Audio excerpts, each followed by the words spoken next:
مشاهدينا الكرام، مساء الخير، اهلا وسهلا بكم في نشرتنا الجويه لليوم الاثنين 12 اكتوبر 2020 واللي تواصلت فيه التقلبات الجويه على غرار ما ميز ال 24 ساعه الفارطه.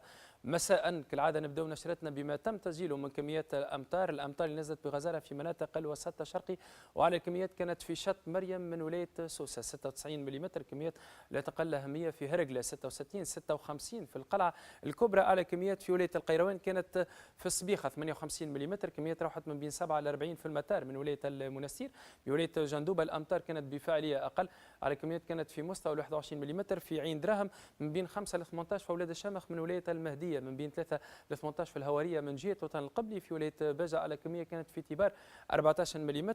14 بتاله من ولايه القصرين كميه امطار دون ال 10 ملم. بالكاف ببنزرت امطار متفرقه بسيدي بوزيد من ملم الى 6 ودون ال 4 ملم في ولايه تونس. وايضا زغوان. جديد في طقس اليوم والانخفاض المسجل في درجات الحراره نتيجه لوصول الكتل الهوائيه البارده نسبيا، تقريبا انخفاض ملموس بما يقارب 7 إلى 9 درجات مقارنه بالاسبوع الفارط. اليوم حراره قصوى كانت من بين 13 ل 17 درجه بالشمال وبالمرتفعات، ارقام تراوحت من بين 18 ل 23 في بقيه الجهات، ووصلت الى 28 في اقصى الجنوب في البرمه وفي برج الخضراء. خصوصيه طقس اليوم تشوفهم كالعاده من خلال تسلسل لصور القمر الاصطناعي، واللي يميز حاله السماء وظهور سحب احيانا كثيفه مع نزول امطار متفرقه ومؤقته رعديه بالشمال بالوسط ومحليا بالجنوب، مع تساقط محلي للبرد. الجانب الحركي واللي طلب منا نصيب من اليقظه نتيجه لنشاط المنخفضات الجويه على الحوض الغربي للمتوسط. منخفض اول متواجد حاليا على البحر التيراني تزامنا مع منخفض تشامي شمال ليبيا. تباعا لذلك تبات الرياح كانت قويه في المناطق الساحليه وان وصلت سرعتها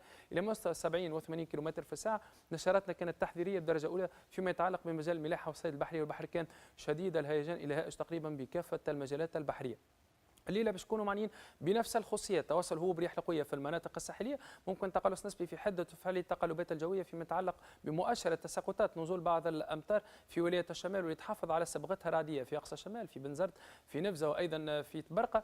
ظهور بعض السحب العابره في بقيه الجهات واجواء بارده نسبيا، كي نحكيو على درجات حراره من بين 11 ل 15 درجه بالشمال، وبالمرتفعات تكون من بين 15 ل 19 في بقيه مناطق البلاد. يوم الغد ان شاء الله باش نكونوا معنيين بنزول بقايا امطار صباحا في ولايه الشمال، فيما عدا ذلك ظهور بعض السحب العابره، تواصل هو برياح قويه في المناطق الشرقيه للبلاد، وممكن نسجلوا ارتفاع في درجات الحراره. كالعاده نقدم لكم قراءه تفصيليه لدرجات الحراره القصوى المتوقعه خلال يوم الغد ان شاء الله. نتوقع التسجيل 23 بتونس الكبرى، 21 في جهه الوطن القبلي، 23 في زغوان في اقصى الشمال، في بنزرت في ربوع الشمال الغربي تقريبا الحراره تكون في مستوى 22 في تبرقه، 24 في جندوبه، 23 في بجه، 22 بسليانه، 20 بالكاف بمناطق الوسط، بتاله 20، نتوقع تسجيل 24 في القيروان في جهه الساحل، في سوسه في المنستير 23 درجه، قد نسجلوا 22 في المهديه في عاصمه الجنوب صفاقس وبيزور قرقنه 22 درجه، سيدي بوزيد 21، 20 في القصرين في مناطق الجنوب الغربي. حراره القصوى تكون في حدود ال 21 في قفصه، مستوى اوسط العشرينات بتوزر بقبلي 24 كحراره قصوى.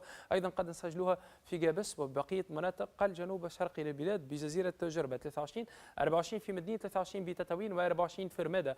بالنسبه للملاحه والصيد البحري بسواحلنا الشماليه منطقه تيسيرات وخليج تونس، رياح تتوصل في اغلبها غربيه فشماليه غربيه، سرعتها من 20 ل 30 عقده، تصل الى مستوى ال 40 في شكل هبات، وتراجع مساء الى مستوى 15 25 عقده، والبحر يكون هائج الى شديد الاضطراب في خليج حماد وفي جهه الساحل. رياح تكون شماليه غربيه فجنوبيه غربيه، سرعتها من 20 ل 30 عقده، تصل الى 35 في شكل هبات، وتتراجع في فتره ما بعد الظهر الى مستوى 15 25 عقده، بحر هائج الى شديد الاضطراب. وبمنطقتي الشابه وجربه وصولا الى جرجيس رياح تكون غربيه فشماليه غربيه، سرعتها من 20 ل 30 عقده، تصل مؤقتا الى 35 وتراجع الى مستوى 15 25 عقده في فتره ما بعد الظهر، البحر يكون هائج الى شديد الاضطراب. كالعاده نقدم لكم فكره حول حاله الطقس في بعض المدن والعواصم الاجنبيه. بعض السحب العابره في نواكشوط 32 درجه، 24 في الدار البيضاء من المغرب الاقصى، اجواء مشمسه بالجزائر 22، 24 في طرابلس، حراره تكون نسبيا مرتفعه بالخرطوم 40، الطقس يكون صافي بالقاهره 32 درجه، بالبقاع المقدسه نتوقعوا تسجيل 37 كحراره قصوى في المدينه المنوره، 41 في مكه المكرمه، سماء صافيه بالدوحه 33، 34 في ابو ظبي، 32 في مسقط، بعض السحب بالكويت 36، سماء صافيه ببغداد 38 درجه، بالشرق الاوسط نتوقع تسجيل 32 في دمشق، ظهور بعض السحب العابره ببيروت بالقدس الشريف 28 درجه، طقس ممطر مع امطار في اسطنبول 28، وباوروبا بروما نتوقع ظهور بعض السحب العابره، حراره قصوى تكون في حدود 18 درجه، طقس ممطر بفيينا 18، طقس ممطر ايضا بامستردام، بروكسل، جنيف 13 درجه، امطار بباريس 13، 17 في مرسيليا، بشبه الجزيرة الأيبيرية، مدريد 23 و24 بلشبونة سماء صافية. تطور الوضع الجوي خلال الأيامات القليلة القادمة، نتوقع طقس يكون مغيم جزئيا على كامل البلاد خلال يوم الأربعاء. رياح تتواصل قوية بالمناطق الشرقية وبالجنوب، وين ترافقها دوير رملية محلية تتنقل لتكون مياه القطاع الجنوبي. بحر يكون شديد الاضطراب في السواحل الشرقية، مضطرب بالشمال، ونتوقع تسجيل ارتفاع في درجات الحرارة. الحرارة القصوى اللي تكون في أغلبها بين 26 ل 31 درجة في أغلب المناطق. بالنسبة ليوم الخميس نتوقع ظهور بعض السحب اللي تكون احيانا كثيفه بالشمال، تتنقل التيارات الهوائيه تكون من القطاع الشمالي بالشمال وبالوسط، تتواصل جنوبيه جنوب البلاد، انما تتقلص الفاعليه نتاعها تقريبا اقصى سرعتها باش تكون في حدود 40 كم في الساعه قرب سواحل بحر مضطرب بكافه المجالات البحريه، وممكن نسجلوا تراجع في درجات الحراره بالشمال وبالوسط، في حين تتوصل في نفس المستويات في مناطق الجنوب.